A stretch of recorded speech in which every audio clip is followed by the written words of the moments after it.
আক্রান্ত মালদার মানিকচক বিধানসভার বিধায়ক সাবিত্রী মিত্র অল্পের জন্য রক্ষা পেলেন তিনি। মালদা মানিকচক রাজ্য সড়কের ধরমপুরের কাছে বিধায়ক সাবিত্রী মিত্রের গাড়িকে সামনে থেকে ধাক্কা মারে একটি গাড়ি, তারপর পালিয়ে যাওয়ার চেষ্টা করে গাড়িটি। কোনো মতে বিধায়কের গাড়ির চালকের তৎপরতাতে গাড়িটি পাশ কাটিয়ে বেরিয়ে গেলেও সন্দেহজনক গাড়িটি আবার ঘুরে এসে পেছন থেকে সাবিত্রী মিত্রের গাড়িটি ফলো করতে থাকে বলে জানান। ভয়ে সাবিত্রী মিত্র জনবসতি এলাকাতে নিজের গাড়িটি দাঁড় করিয়ে মানিকচক থানা এবং মিল্কি পুলিশ ফাঁড়িতে খবর দেয়।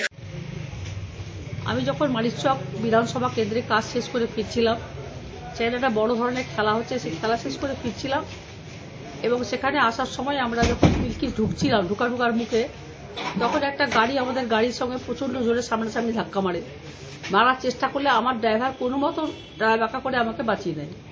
তারপরে আমরা সোজা চলে আসি। তারপরে দ্বিতীয়বার আবার দেখি সেই গাড়িটা আমার সামনে।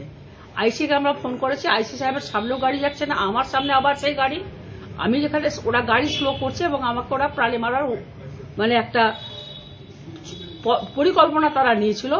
আমার সিকিউরিটি ছিল, আমি দাঁড়া আইসিকে বলি এবং তৎক্ষণাৎ আমি আমার গাড়ি ওর গাড়ি যখন আমার গাড়ির সামনে দেখি, ফিরে গিয়ে আমি আবার নিজের এলাকার দিকে আমার থানার দিকে চলে যাই এবং আমাদের আইসি, নীলবাজার আইসি, আমাদের এসপি সাহেব সবাই মিলে তৎপরতার সঙ্গে আমাকে ওনারা করে বার করে দিচ্ছেন। আমি বাড়িতে আছি, কিন্তু এখন অব্দি গাড়িটাকে ওরা খোঁজাখুঁজি করছে। সবকিছু আমরা এসপিকে সবকিছু দিয়েছি, গাড়ির নাম্বার গাড়িটা খোঁজাখুঁজি চলছে। এই অবস্থায় আমার প্রাণ এখন সংশয়ের মুখে এবং আমার এতটা আমি অভিজ্ঞতামূলক কাজ করি, এত রাত 10টা 12টা 1টা বাড়িতে আছি, এরকম জীবনে আমার হয়নি। ব্যক্তিগত আমার কোনো শত্রু নেই। সন্দেহজনক গাড়িটির খোঁজে পুলিশ তল্লাশি চালাচ্ছে। শনিবারের রাত 11টার ঘটনা।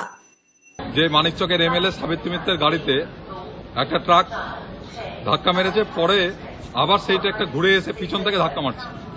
অতএব তাকে প্রাণে মারার একটা চেষ্টা চলছে। মালদাতে এই রাজনীতিটা ছিল না।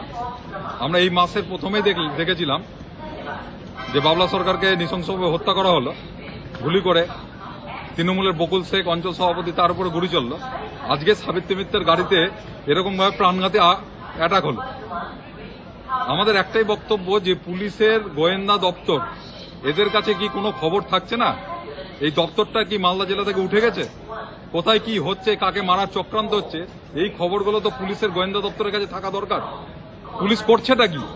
সারা জেলা জুড়ে অস্ত্র আমদানি হচ্ছে, পলিটিক্যাল নেতাদের প্রাণে মারার চেষ্টা হচ্ছে। পুলিশ করছেটা কি? পুলিশের রোলটা কি?